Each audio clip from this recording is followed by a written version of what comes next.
There comes a moment, not marked by thunder or lightning, but by silence. A silence so loud it wakes something inside you. You sit at your desk, staring at the same screen, the same spreadsheet, the same lifeless glow. And suddenly, it's not just boredom. It's not just fatigue. It's a quiet scream coming from the core of your soul whispering, "This isn't it. This isn't who I'm meant to be." If that voice has been rising inside you, listen, because the world trains us to ignore that whisper, to silence the warning signs, to trade years of our life for a paycheck, a parking spot, a plaque on a wall that means nothing to the fire in your chest. But real life is not meant to be endured. It is meant to be ignited. You were not born to make someone else's dream more efficient. You were not designed to color within the corporate lines until your spirit turns grayscale. You were born to create, to build, to breathe with purpose. And there comes a point where quitting is not failure, it's salvation. Not a breakdown, but a breakthrough. Not an escape, but a return to yourself. So how do you know it's time? Not because Monday feels heavy, not because your boss is rude, but because deep within you, something is dying. And 5 signs will rise from the ashes if you're willing to see them not as warnings, but as wake-up calls. The first sign is the death of growth.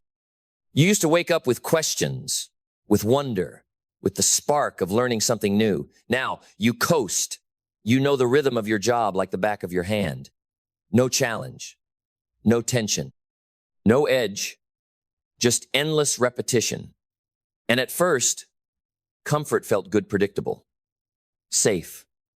But then it turns suffocating because the soul shrinks when it stops evolving. Growth is oxygen. Without it, we rot slowly while looking productive on the surface. If your days feel like reruns, if your spirit feels numb, it's not just fatigue, it's stagnation. And stagnation is spiritual decay. Life is too short to be competent at something you no longer care about. You weren't designed for eternal maintenance. You were built to expand, to stretch, to be on the edge of your ability.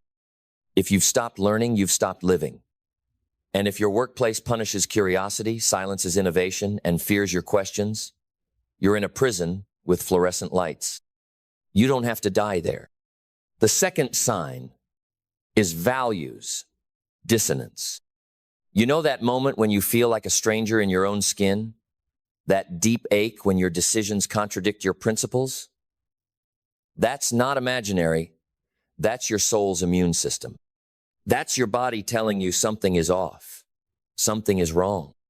If the place you work at makes you compromise your integrity, if you're told to cut corners, to lie subtly, to applaud leadership you don't respect, to celebrate metrics that don't matter, then what you're doing isn't just costing you time, it's costing you yourself.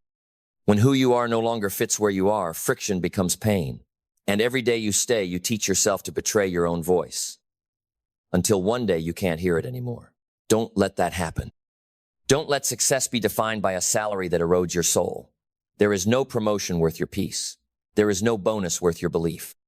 Alignment is not optional, it's essential. If your job requires you to dim your light just to keep the lights on, it's time to walk toward the fire of who you really are. The third sign is energy collapse. There's a fatigue that no sleep can fix, a weight that no weekend can lift. It's the kind of exhaustion that doesn't come from effort but from emptiness. You're not tired because you're overworked. You're tired because you're disconnected. A meaningful life doesn't burn you out. It fuels you. Even hard work, when it's aligned, leaves you inspired. But meaningless work, it drains your essence. Slowly, consistently, day after day, until even your passions outside work begin to dim. Have you noticed? You used to paint, used to write, used to laugh, but now you're surviving, not thriving, existing, not living. You go to bed dreading the morning and wake up with a sigh before your feet hit the floor. That's not laziness. That's your spirit warning you. It wasn't meant to be buried beneath pointless meetings and petty politics. You're not lazy. you're misaligned. And if your job consumes your energy but feeds none of your joy, then it's not a job anymore. It's a parasite. You are allowed to leave. The fourth sign is vision erosion. Do you remember when you used to dream, not just about vacations or weekends, but about legacy, impact, creation? What happened to that dream? Because at some point, your job stopped being a chapter and became the whole book. You forgot you were the author. You started to believe the lie that this is all there is, that dreaming is childish. That vision is for entrepreneurs and artists, not for someone like you. But that's a lie designed to tame wild souls. The truth is, if your job no longer fits into the vision of your life, it doesn't belong in your life. Your future isn't a cage, it's a canvas. And if your current work doesn't give you space to paint, it will eventually drain you of all color. Your vision matters. Your legacy matters.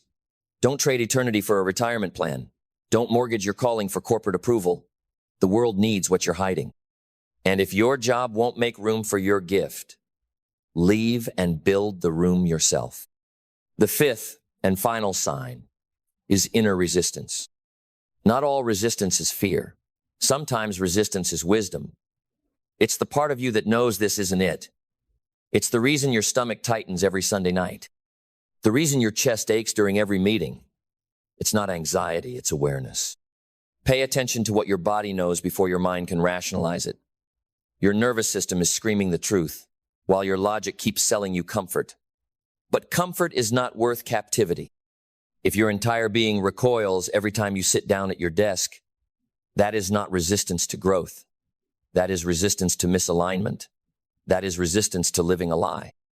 And it's the most honest part of you begging to be heard. You were not born to be a cog. You were born to be a creator. You were not made to report. You were made to lead, to build, to serve from your soul. Listen to the resistance. It's not sabotage, it's signal. And that signal is saying it's time. Time to stop shrinking. Time to stop waiting. Time to quit not just the job, but the identity that came with it. Time to return to who you really are before the world told you who you had to be. Because you are not here to survive your work week. You are here to create a life worth waking up for. And sometimes the most courageous act is not grinding harder, but walking away. Not quitting life, but quitting what's killing your life. You don't need permission. You don't need a plan. You need honesty. You need courage. And you need to remember, the door out is always unlocked. All you have to do is turn the handle. Now go. Build the life your soul recognizes. Speak life into your next chapter. Let your words become seed sand. Let those seeds grow into a destiny worth harvesting. Then let's go deeper into the fire of what happens next. Because recognizing the signs is only the beginning. The true battle begins after the resignation, after the email is sent, after the ID badge is turned in, after the applause fades, and the silence returns. That's where the real work begins, not in the marketplace, but in the mind. Because once you walk away from the job that no longer fit, you are faced with a much harder question. Who am I without it? You see, for so long, you were your job title, you were your department, you were your calendar, you were your commute, you were your role. And the moment you walk away from it, a strange feeling rushes in. Not freedom, not yet, but fear. A fear that sounds like this. If I am not this, then what am I? That fear is the threshold, the test, the furnace. And most people run back to comfort, back to a nameplate, back to a paycheck wrapped in handcuffs, but not you. Because the first truth you must embrace is this. Your value is not in what you do. It's in who you are. You were valuable before the title, before the office, before the email signature. You were valuable the day you took your first breath. That's the truth the system won't tell you, because a person who knows their worth cannot be controlled, and you are remembering now. So, let us begin the rebuilding not of a resume, but of identity. Start with mindset. Not motivation, not hype, but conviction. A shift that says, I am not here to find another job. I am here to design a life. Most people search for a new job with the same mindset that got them trapped in the last one. They ask, what's available? Instead of asking, what is worthy of me? They chase listings instead of listening. They look for salary instead of alignment. But you're not here to chase. You're here to create.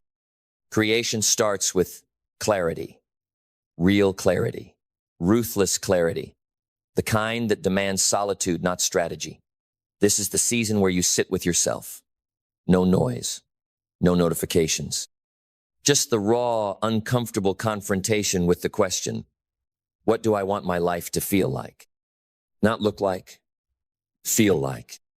Because most people build beautiful cages, impressive prisons, high-paying roles they hate. You're not building a life that looks good on LinkedIn. You're building a life that feels right in your bones. Clarity isn't found in hustle, it's found in stillness.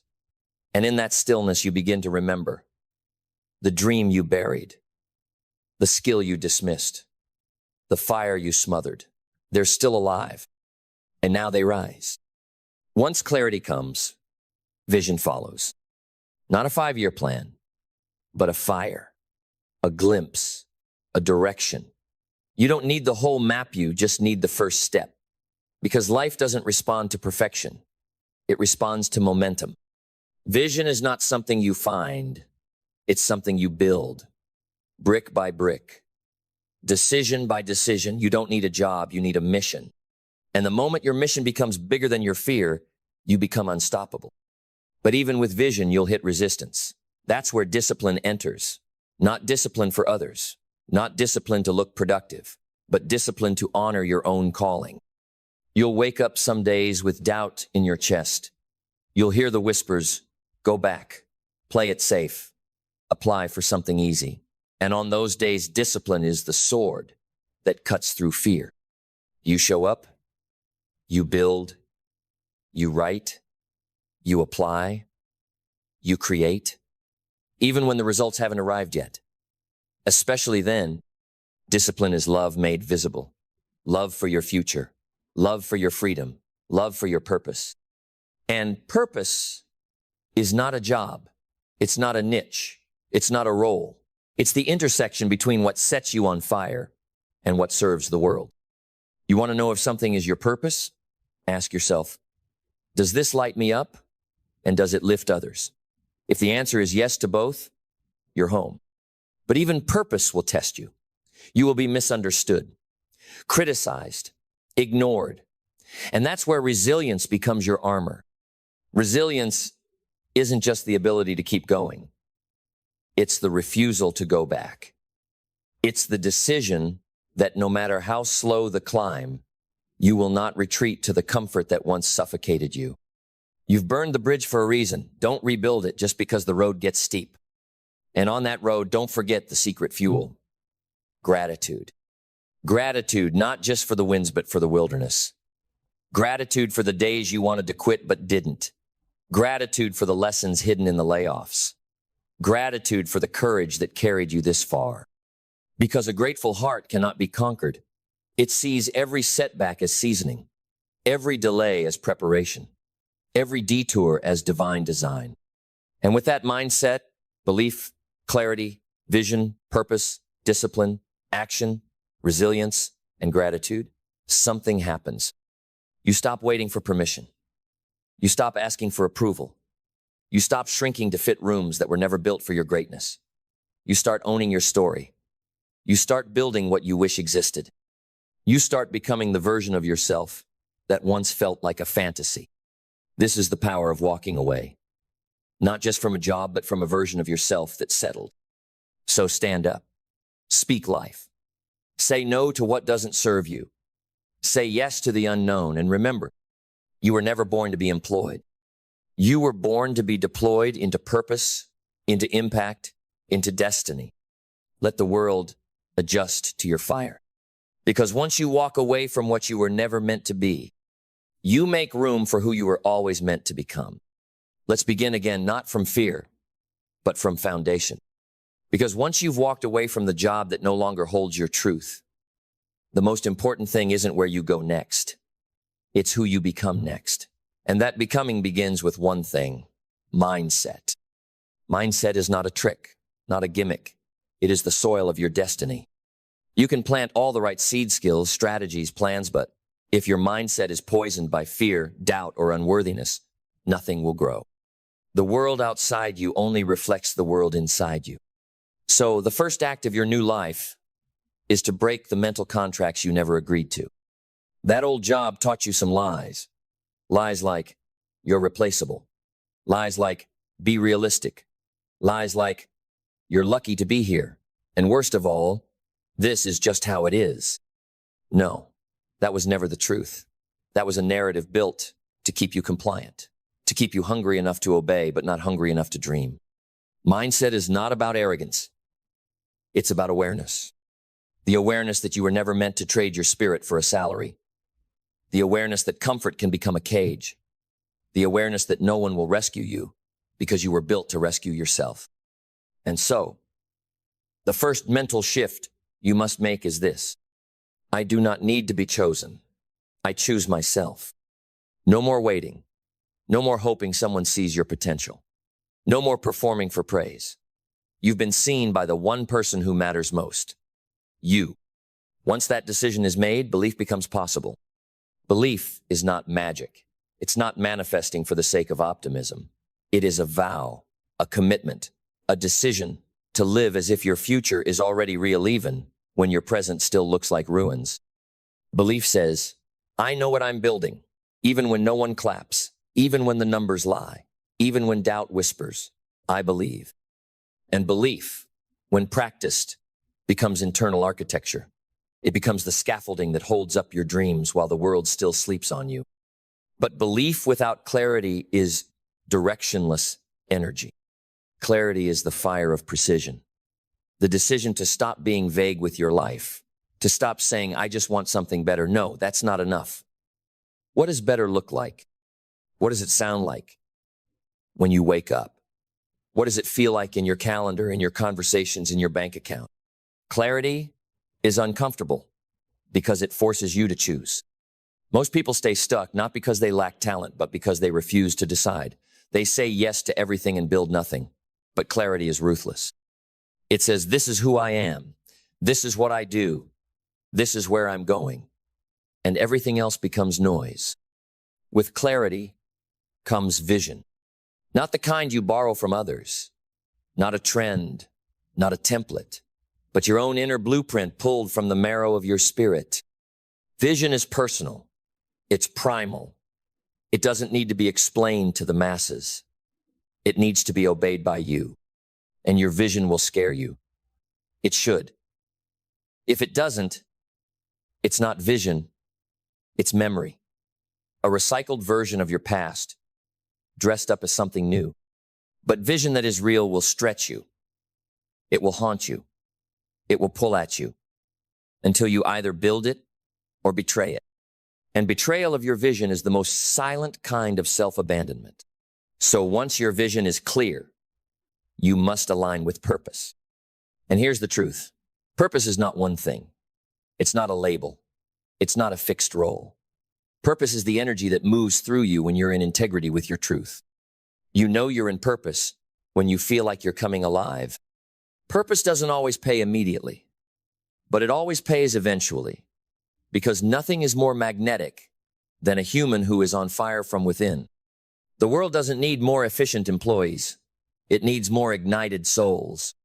But purpose without discipline becomes a wish, a feeling, a fleeting spark.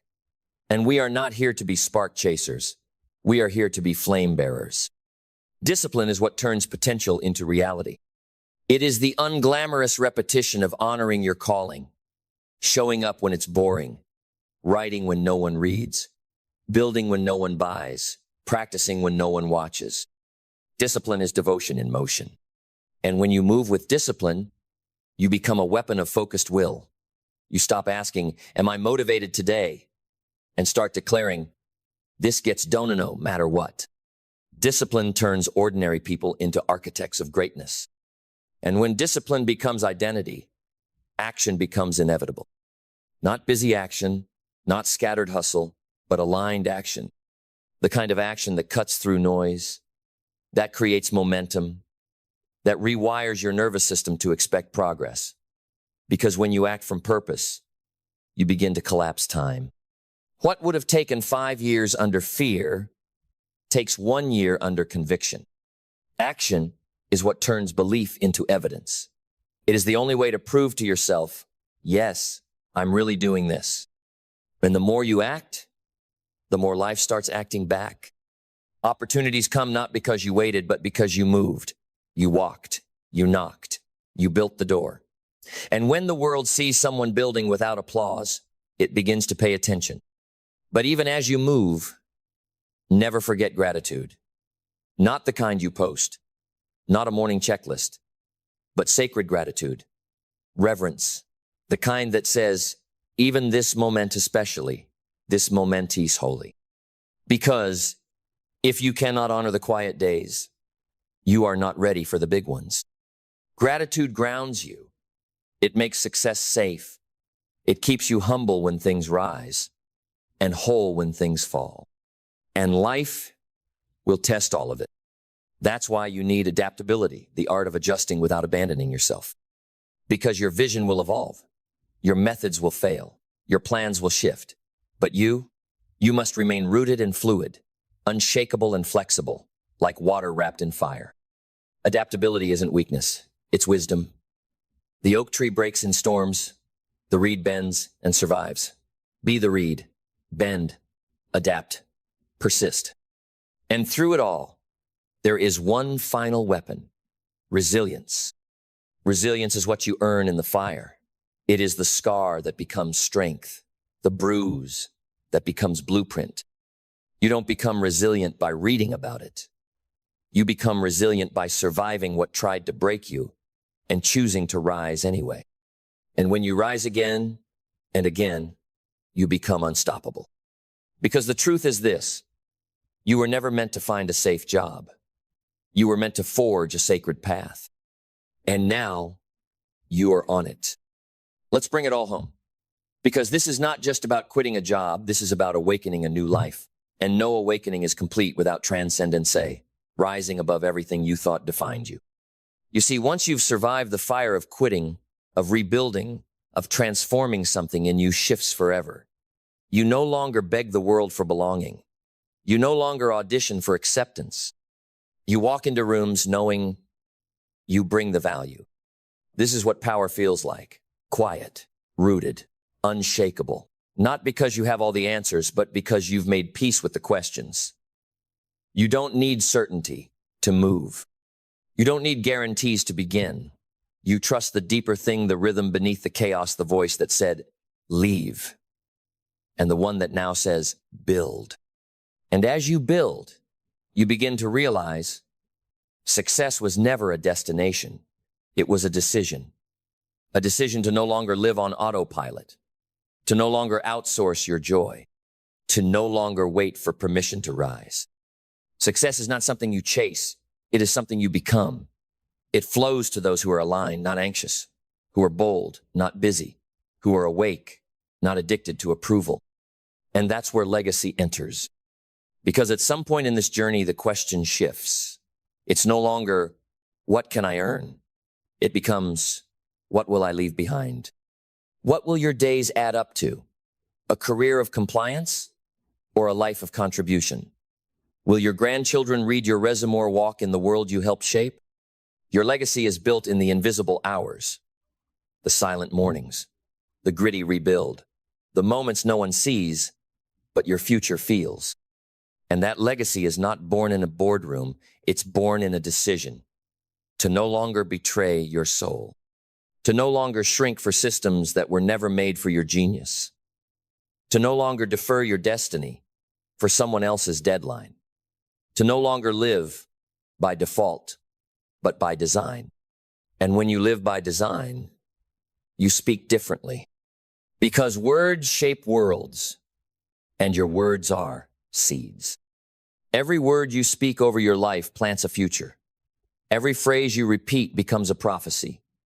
So speak with fire. Speak with faith. Speak as if heaven is listening, because it is. Say things like, I am ready. I am called. I am capable. I am the builder of my future. I do not settle. I do not shrink. I am the author of my legacy. Say them even when your voice trembles. Say them until your cells believe. Say them until your environment bends to match your conviction. Because energy follows intention, and words shape energy. The world was formed with words, and so will your next chapter.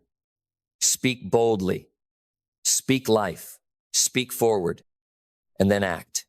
Move. Create. Build. Build what scares you. Build what excites you. Build what reflects your soul instead of your resume. Build what the world doesn't even know it needs yet. Because the greatest revenge on a system that tried to tame you is to rise untamed. And you were never meant to be tame. You were born for the wild, for the edge, for the impossible. And now you've remembered. So rise. Rise not as an employee, but as a force. Not as a job title, but as a vessel. Not as someone who quit, but as someone who woke up. The world will try to pull you back into boxes, back into labels, back into expectations. Don't go. You've already outgrown them. Let others settle. Let others explain. Let others fear. You move forward, fierce, focused, free.